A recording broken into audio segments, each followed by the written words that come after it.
Well, everyone, it has been just a tremendous first day here at the Diversity and Humanity Summit. And I'm so excited to round out day one with none other than two-time Soul Excellence Publishing co-author, Rishi Kumar. Rishi, welcome. So happy that you're here. Thank you, Kelly. Nice to meet you again on this platform. And thank you so much for even including me in these last two books, right?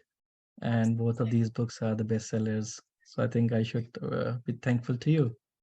Well, it's all mutual. And, we felt so much love among all of the authors today. And for those of you who are joining us and don't know Rishi, Rishi is an IT executive, longtime IT executive who focuses a lot on transformation and digital and technology transformation. And what I'm really excited about in today's conversation, Rishi, is the fact that, in our first book, The X Factor, you write about the spiritual secrets behind your success as a leader. Like, this really was your introduction to the personal side of Rishi, and you share a lot about your spirituality and what motivates you. And what's really cool is your story in the Diversity and Humanity anchors that into practical principles for leading organizational change with an eye to diversity. And I just think it goes hand in hand that, like, you've reflected, you are this person, and now you're bringing that lens and perspective to global transformation that you're running. And in this conversation, I'm really excited to share with those watching the things that you're learning and as the leader of a diversity organization within your company. And so let's just start there and start with this idea that diversity is a key pillar to organizational change. What do you mean by that? And what are people sort of not realizing when it comes to large scale organizational change and the connection to diversity? Absolutely, Kelly. And that was the whole intent, while writing the first one and then writing the second chapter in this book. Because first one more uh, about me, Yeah. right? Leadership in me, and then how I kind of from where I was to where I am. Now, this book is more focused on more from people perspective, right? From a transformation perspective for the corporate organizations and all that. So when we talk, as you mentioned, right, about the enterprise transformation. So normally we talk about whether we talk about enterprise agile transformation or we talk about business transformation, business agility, that covers the whole area of like whether it's enterprise agility or intelligence or the experiences and all that. So eventually when we talk about people, process and technology, correct, so people factor is a really critical factor, because eventually all the work which like has been done, whether you talk about building value stream, where you talk about building different kind of products, working on different initiatives, delivering those initiatives to achieve certain outcomes, whether it is a return on investment, ROI, or customer experience, or right engagement, or anything, right, from the customer lens. So when it comes to people, again, we we when we do enterprise agile transformation, we kind of change the model from like waterfall to scale at agile, leveraging different frameworks which are available in the market. But the core of it, building those agile teams or scrum teams, right, all we talk about how they can better collaborate, right, how they better communicate to each other, respect for individual, these are like value principles in those Yeah. areas, correct. Now if you look at those value principles and then map it with the diversity and inclusiveness, correct, so we are talking somewhere fundamentally the same thing, right. One side we normally talk, right, when you have a diverse set of people, they come together, they bring different thought process, and through that you can actually innovate, right. That's how the innovation come into picture, when everybody is bringing their thought leadership and all that. But again, is it feasible if there is no inclusivity in the team? No. So number one, diversity is important, correct, mindset is important, effective collaboration is important, but all that is only feasible, Mm. only possible, it will only deliver the value if there is a inclusiveness in the team, if the respect for individual is there, they collaborate together more effectively towards the objectives and the goals for the team or the program or the initiative. Correct. So I think that is where I wanted to, I wanted to bring this thought process in this chapter, and to connect all the dots where what I meant by diversity and importance in the organizational transformation. Mm. You really got me thinking of, these two sides of the coin, diversity and inclusion. And I do see so many organizations optimizing for diversity. And yet it's like, okay, let's get all of these people with all these different backgrounds, all of these different ages, experience, and let's put them all together. And then like it could really fall flat without a focus on shared goals, aspirations, inclusiveness. Like now we have maybe just created a chaotic environment. So when you talk about inclusiveness, or you're helping the organization right now to create more inclusive cultures, what are some of the things that you're noticing are working to help support that? Because I feel like so many managers and leaders want to build inclusive cultures, but actually just don't know how. And they are looking for some guidance of like, what do you mean? And how do I do that? What are some tips or advice you would give just from what you're seeing right now? Again, see, the beauty of this is everything is tied up with very fundamental principles, and that's where I'm coming again and again, saying that there are some fundamental principles like being empathic, right? Yeah. The empathy is very important, right? Second is like, giving, when I say respect to the individual, is not just respect, but again, you are acknowledging the work of the individual and giving credit to that individual. Mm, No, because in the organizations you see a lot of things, a lot of chaos when people do the work, someone else is taking the credit of that work, right? yeah. Could be a manager, it could be a director or whatever, right?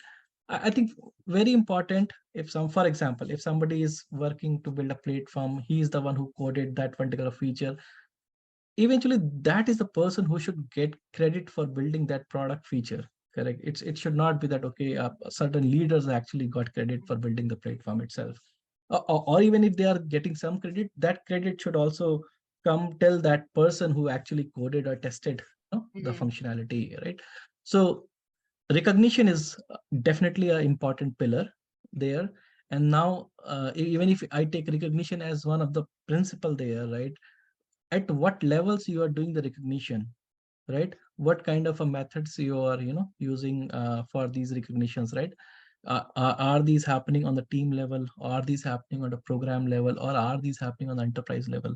Same way, and when I say recognition, is it is not just calling out like the work you have done, but again, that the that I would say, whatever work delivered, right, whatever, contributions has been made by that individual, how many people know about it Mm, in the organization? Is the senior leaders know that, okay, this is the person, right?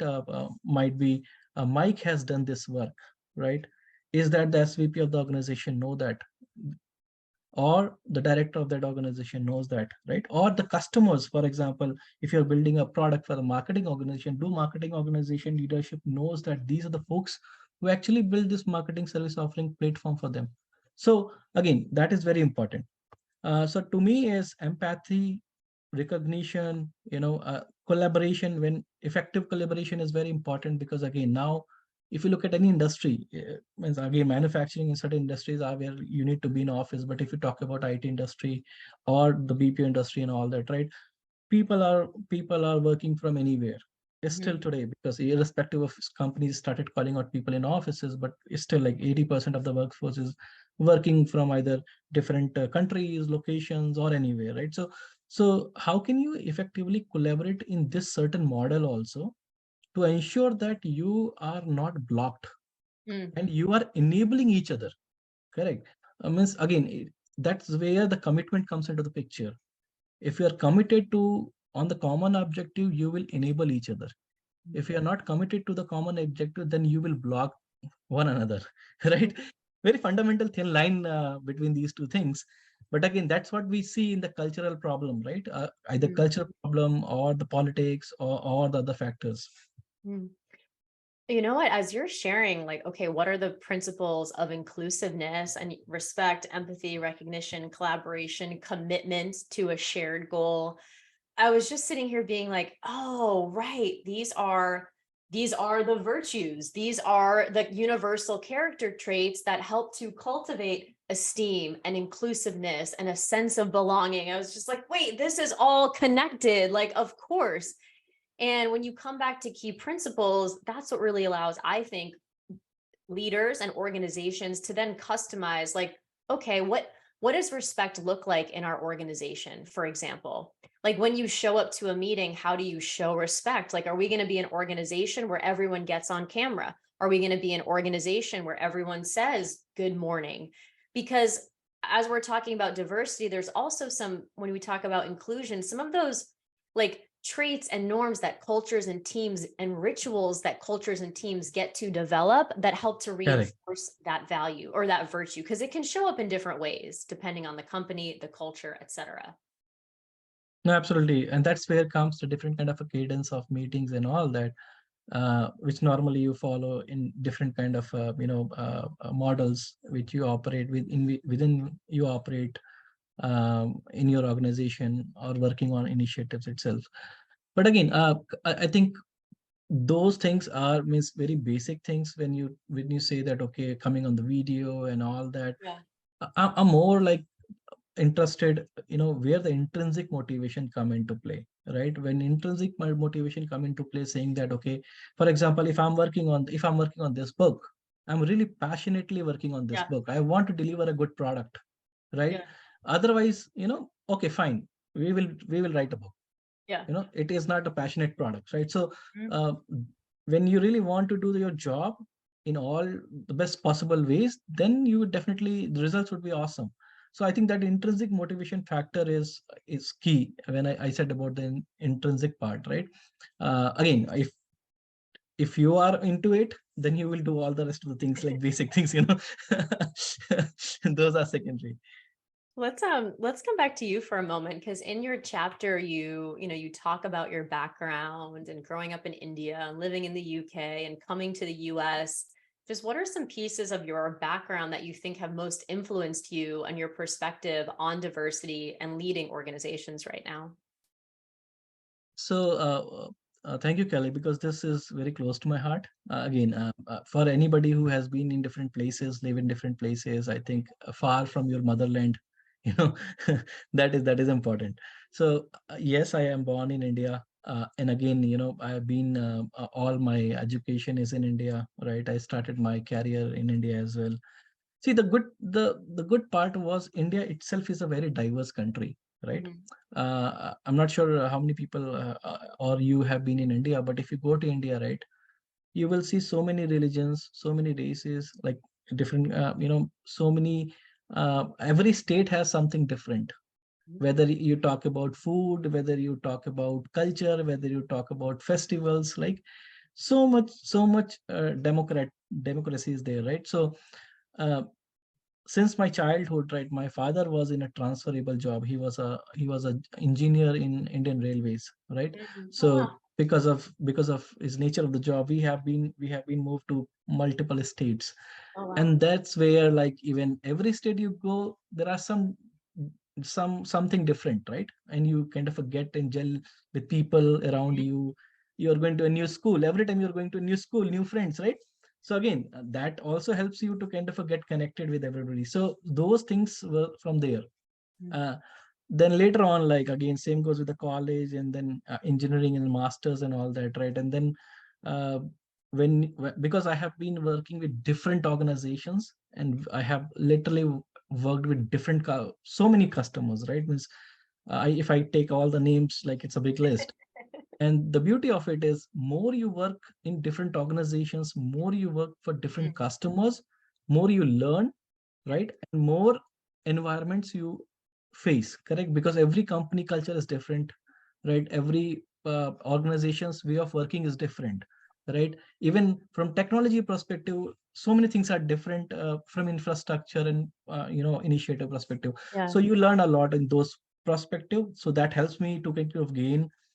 Then I went to UK. Again, UK was a pretty different country, right? So again, so those things kind of a cultivated, helped me to kind of a gain understand the more about community, more about diverse set of people, their approach, their understanding about them, understanding about different cultures. Yeah. I think that is a way, it is organic growth. And then again, after certain time, when you lead large initiatives, like when you are leading like 400 500 people team and all that, right? So you have to, and again, as a leader, I think the fundamental part of leadership is, fundamental key is how you making sure that your team is successful, Mm. right? Or your team is comfortable with what they are doing, or what kind of a roadmap you are building for your teams, correct? Because every person need to grow. Okay, organizational wise also, basically with respect to hierarchies, but at the same time knowledge wise as well. So how you are making a competency build plan for them, right? So that they can learn more, they can grow in the organization, even they can grow as per their career also, right? So I think all these things eventually helping me, in my role itself. And again, I know the power of this, so I'm just trying my best to kind of infuse those things with the organization I have been working in for many years. Mm. So that's all I can say right now. Mm. You got me thinking as you were sharing your childhood and moving around and coming to the UK and coming to the US, like, but you also brought up like being in different parts of the organization. And so you actually got me thinking of like you, I feel quite adaptable, like growing up in New England or being born in New England, growing up in Florida, living in North Carolina, living in Washington, D.C., living in San Francisco, living in Bolivia, living in Spain, like being in Nicaragua, like all of these things. But, and it's like kind of in and out, and you kind of get to know yourself better in the mirror of others. But what you're actually highlighting for me too is that in the first 8 years of my career working in consulting, I actually worked in the three different functions of the business: research, advisory, and sales. And of course, there's such distinct cultures. I was with the wonky people, we were doing all of this questioning. And then in the advisory role, we were like the energetic presenters. And then in the sales roles, we're sort of these like methodical persuaders working these large deals. Like each one had its own culture too. And just seeing too who you clicked with and gelled with and how these teams came together, sort of you're basically helping me appreciate that inner like diversity within a company, and how moving across organizations like that can be so powerful to get to know different personalities and the types of people that are drawn, of course, to those functions. Hmm. Absolutely. Even I'm a very strong believer on one more fact, right? A lot of people say, okay, you have one personality trait, you would be fit in this role, correct? Mm. I don't believe into it. Yeah.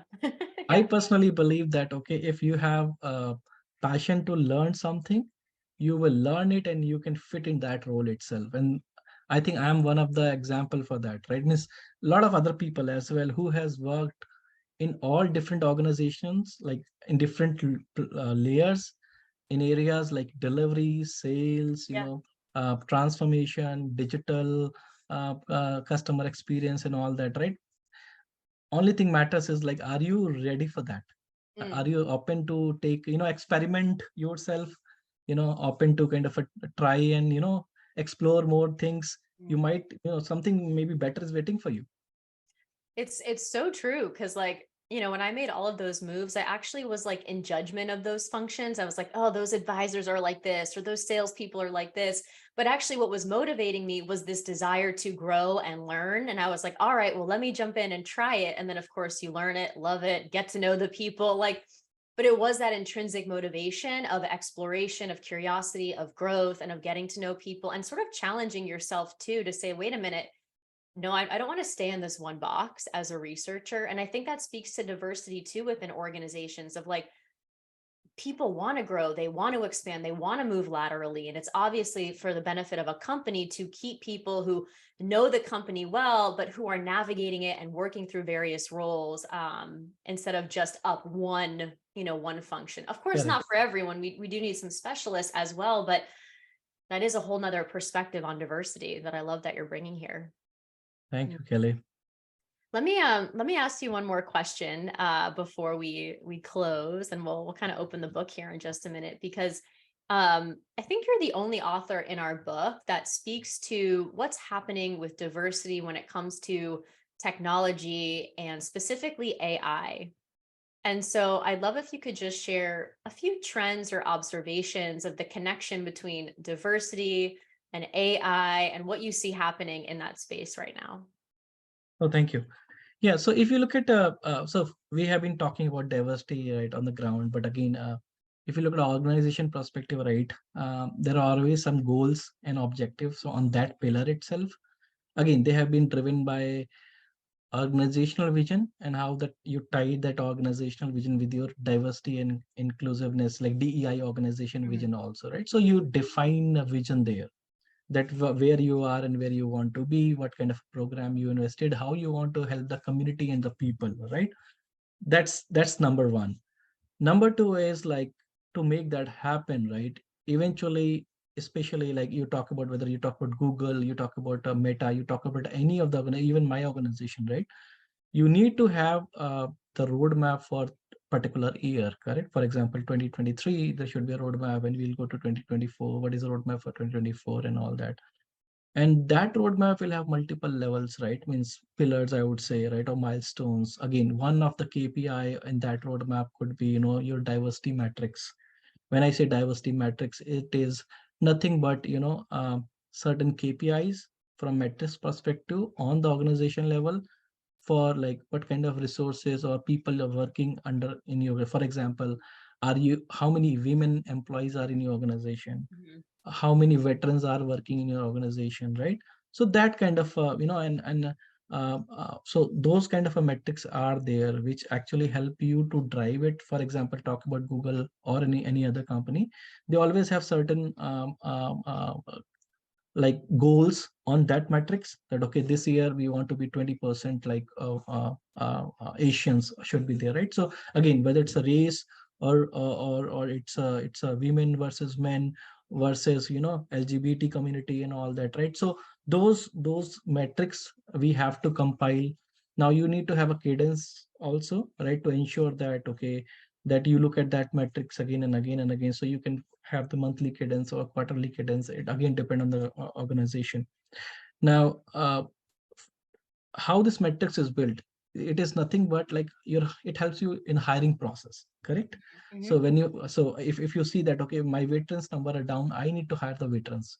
Or from diversity perspective, one important thing is that is everyone in the organization is getting the same opportunities or not.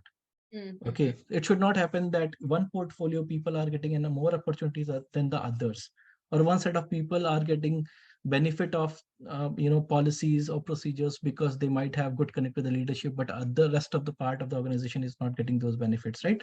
How you may make sure that these blockers should not be, these kind of issues will not happen in the organization.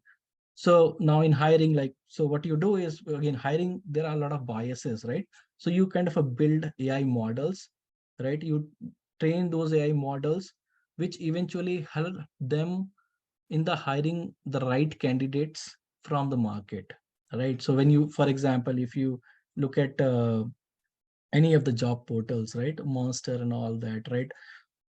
For one requirement, might be 2,000 people are applying, Mhm. correct? So now if 2,000 people are applying, how do I know that who are the ones who are the very good and right fit? So you build a model to look which actually do the pattern recognition and all that to ensure that okay, the right fit will come. Even that diversity KPIs also can put into picture, right? Are we shortlisting more white profiles than the black profiles? It should not happen, right? We should have the quality across that too. So are we offering more offers to the Asian people than the black people or the white people? Means I'm just giving some examples, right? So all these things, to make sure that we don't get into all these biases and anti patterns, we build these models which help us to get to those numbers, right, and make better decision making. So that is one way of looking at it, what is happening. Second is like in from that milestone perspective, how you are helping people with certifications, right? Like or communities or diverse, partnering with other diversity organizations to help them to help other set of people. So all that is kind of a part of that organizational plan, like diversity organization plan, right? I think that's one way of looking into it. It's I think one of the things that I'm going to be paying attention to over the years to come is that it's still you talk about models and patterns, it's still humans who are having an influence on, monitoring and adjusting and revising all of these things. And so, it still comes back to the core too of like, what is the perspective? What is the mindset? What is the heart? Like all of it still coming back to the diversity in our humanity to even influence these tools essentially that we're creating to help create more harmony in the workplace. So I definitely have an eye on that. I'm That's, paying yeah. attention to a lot of news in that space. No, that's where, Kelly, you must, if you are into reading, you must read like multiple times that even a couple of diversity engage programs, they have been scrapped because, see, that biasness is there. Eventually, they realize even the models are not giving the results which were Yeah. expected from diversity perspective, Yeah. right? So again, I think this is not mature yet. It's still in the early state from organizations perspective, also from people perspective also, Mm. right? So I think there is a long way to go in this area. Well, as you and I were talking backstage behind the scenes, it's so powerful for us to be having this conversation now when the space is not fully mature yet and where there is room to shape and influence and have more voices like the ones in this book to influence the conversation. Because as I shared this morning to kick us off, it really feels like it's the loudest, most divisive voices in the public sphere that are influencing this space, when so many of us are saying, wait a second, let's take a breath, let's come back to self, let's okay, approach these things with a different energy. And that energy that we've really felt today is one of love and acceptance and openness and curiosity. Now, I want to end us sort of back at the beginning from where you're from. And on page 110, you talk about Indian Prime Minister Modi laying out key principles in support of diversity and inclusion. And you chart 9 of them, which really fit into this conversation. And I'd love for you to just pick one or two to read from and share with us, because they really open up our eyes too to the fact that this conversation isn't just about the workplace, it's about our community, it's about our country, and at the end of the day, it's about the whole world. Thank you, Kelly. And again, this is like just an example so that we can relate to it, right? It's not that like I'm just telling anything about India, but again, this is a very good example. I love Okay. that you pulled from it. Yeah. Yeah. So one, definitely I'll talk about the what you see, the personal security, right? Because security is important. So he mentioned that we talk about the safety of values in the culture, but we have to understand the safety values of safety as well. We have to make it part of our life. That is the second last one. Mm, Safety of the society is ensured if we are conscious of own safety, right? Because again, safety is very important, right? We do see a lot of things happening around the world. You talk about any country, and people and a lot of immigrations like immigrants moving to new countries, whether you talk about India or China, or you talk about Europe, or you talk about US itself, right? If people are not feel safe, they will not able to kind of be part of the uh, society as well. mm, So that is the one. Second is acceptance of differences, which is the third one. Every Indian can feel proud of the fact that India has embraced every cult of the world, every tradition, and every ideology in some or the other form. So mm, again, it is all about right accepting everybody, as they are, mm, right? Whether in any shape or form or ideology or mindset or the culture.